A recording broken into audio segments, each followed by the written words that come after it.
So I have to confess something. I just spent 20 hours playing MindsEye, and I genuinely think I can feel my brain cells dying. And like, not in a fun way where a game is so bad that it's good and you can laugh at it. No, in the way where you're sitting there, controller in hand, genuinely wondering what series of decisions led you to this exact moment in your life. So this was supposed to be the GTA killer. Remember all those trailers, the slick cars, the futuristic city, the whole we're from ex-Rockstar devs thing? Yeah, about that. Like, I really wanted this game to be good. Like, genuinely, we don't get these kinds of open world action games anymore. For the most part, everything's either a live service shooter or a Souls-like. So when I heard we were getting a proper story-driven GTA-style game with ex-Rockstar talent behind it, yeah, I was hyped.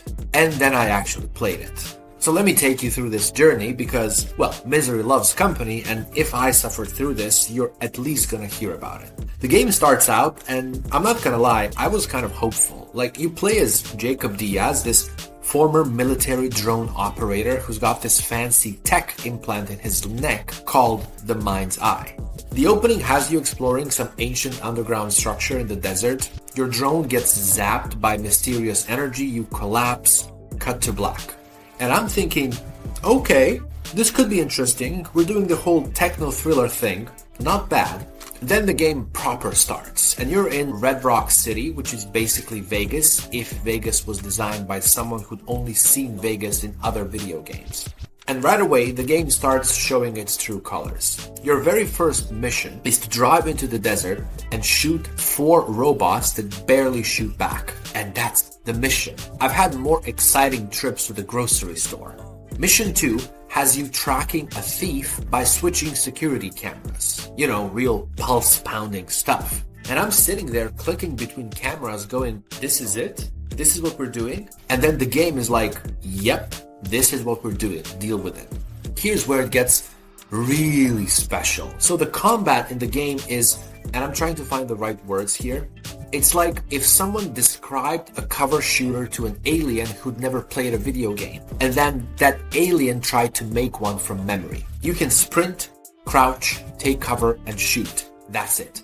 No melee attacks, which is insane for a game from 2025. No dodging. You cannot throw grenades normally. Hell, Diaz can't even get into a car through the passenger door. Like, if you're on the wrong side of a vehicle, you have to run all the way around to the driver's side while getting shot at. Like, that's ridiculous. I died so many times because of this, just standing there like an idiot, trying to figure out why I can't open a door that's right in front of me. The enemy AI is, look, I've seen smarter behavior from NPCs in games from 2010. Sometimes they take cover, sometimes they just walk towards you waiting to die. I'm not exaggerating, they literally just walk forward while you're shooting them. It's not fun bad, you know, it's just bad and sad. I found myself feeling bad for these digital soldiers who apparently have a death wish. And the robots are even worse. They move so slowly that I genuinely wondered if my game was lagging. And it wasn't. They're just that slow.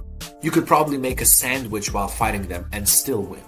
Now the game does give you a drone eventually, and that's supposed to be this big unique mechanic. Like, you can stun enemies with it, you can hack robots to fight for you, and later you get a grenade launcher attachment. And you know what? The grenade launcher is actually kind of broken. Like, I spent the last few missions just flying my drone around, dropping grenades on everything. The enemies have literally no way to counter this. The penultimate boss fight, and I use the term fight very loosely, was one of the easiest encounters in the game because I just rained explosives from above like some kind of budget Ace combat. But so, okay, we need to talk about the missions themselves because this is where MindsEye really shows how little respect it has for your time and intelligence. Every mission follows the same formula. Drive to marker, watch cutscene, shoot everything, drive to new marker. And the game is so rigid about this. You can't explore. You can't mess around. If you try to deviate from the path, the game literally scolds you. Get back to the mission. We don't have time for this. It's like having a backseat driver who's also your boss and who also hates you. Oh, and you can't steal cars. In an open-world crime game, GTA killer wannabe, you heard that right. You cannot steal cars. You drive the car that the game assigns you, or you fail the mission. If you wreck that car, you fail the mission. You want to hop into that cool sports car you see parked? Nope. Off limits. The entire genre is built on stealing cars, for God's sake, and MindsEye is like, nah, we're gonna skip that part. And there are no radio stations. None. Zero. So you're just driving in silence while characters call you to yell at you about not being fast enough. It's the opposite of fun. Grand Theft Auto has Cousin Roman calling you to go bowling. MindsEye has your AI assistant verbally abusing you for not driving fast enough. Great stuff, guys. The performance is another nightmare. I'm running this on a pretty decent PC, like I played Indiana Jones and the Great Circle on this machine with no issues. But MindsEye, it's a stuttering mess. Frame rates are dropping, blurry visuals when panning the camera. One car chase literally chugged to the point where I thought my PC was dying. Cutscenes would stutter and ghost. I tried lowering settings and it barely helped. To be fair, the game looks good when it works. Don't get me wrong, explosions do look genuinely nice. The lighting can be impressive, but it runs like Steven Seagal. It looks cool, but doesn't know how to run properly. Okay, now let's talk about the story because, oh boy. It starts with this interesting premise about tech corporations and military contractors and memory loss, and for a brief moment, I thought maybe we'd get something smart, like a proper techno thriller. But nope. About halfway through, it pivots into this ridiculous military coup plot with a scenery-chewing villain and a cyborg named Defexus. I swear I'm not making this up. Its name is actually Defexus. Like someone combined defect and exodus and thought that sounded cool. The writing is all over the place. It wants to be serious and gritty, but then you get this hacker character named Charlie who won't shut up with Marvel-style quips. Every other line is trying to be funny in that exhausting 2019 way. The game just cannot decide what tone it wants, so it just does all of them badly. And then the ending. The ending. Look, I don't want to spoil it, but imagine if Ghostbusters just cut to the credits right after they cross the streams. That's the level of non-ending we're talking about here. Story threads just hanging there. Questions unanswered. It's not artistic ambiguity. No, it's just incomplete. I sat there staring at my screen going like, that's it? I mean, that's really it?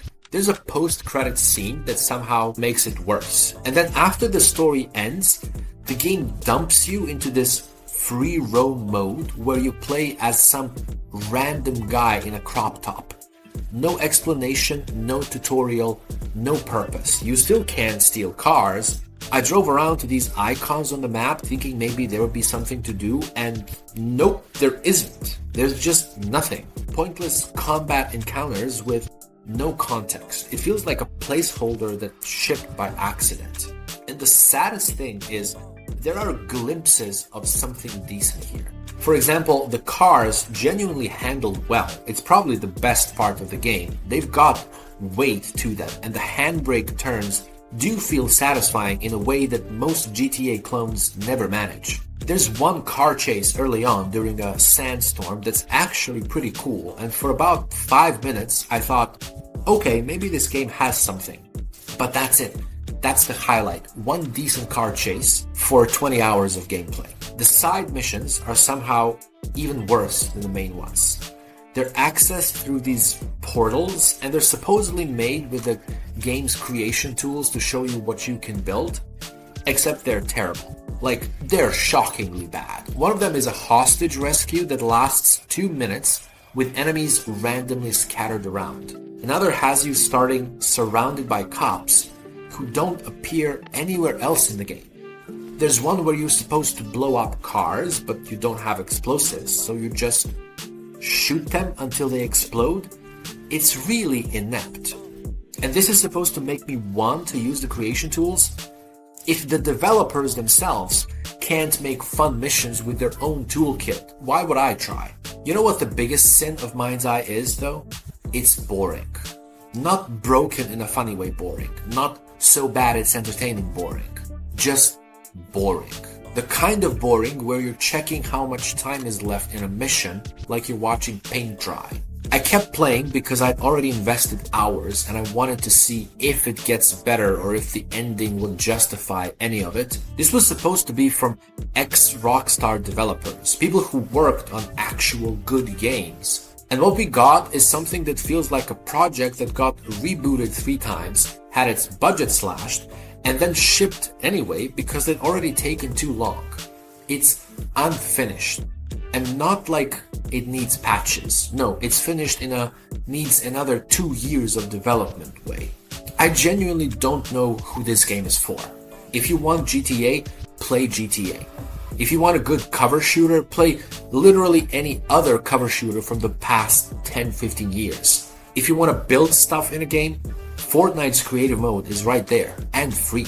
MindsEye feels like it was made by people who understand what makes these games work on a checklist level, but don't understand the soul of them. It's got an open world, but there's nothing to do in it. It's got cars, but you can't steal them. It's got combat, but it's not fun.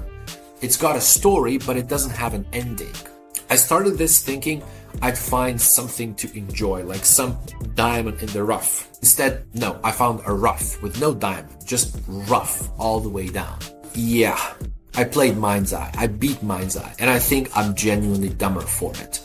Don't make my mistake, your 20 hours are worth more than this. And hey, if you want to see me suffer through more questionable game design choices, hit that subscribe button. Trust me, I've got more bad decisions lined up.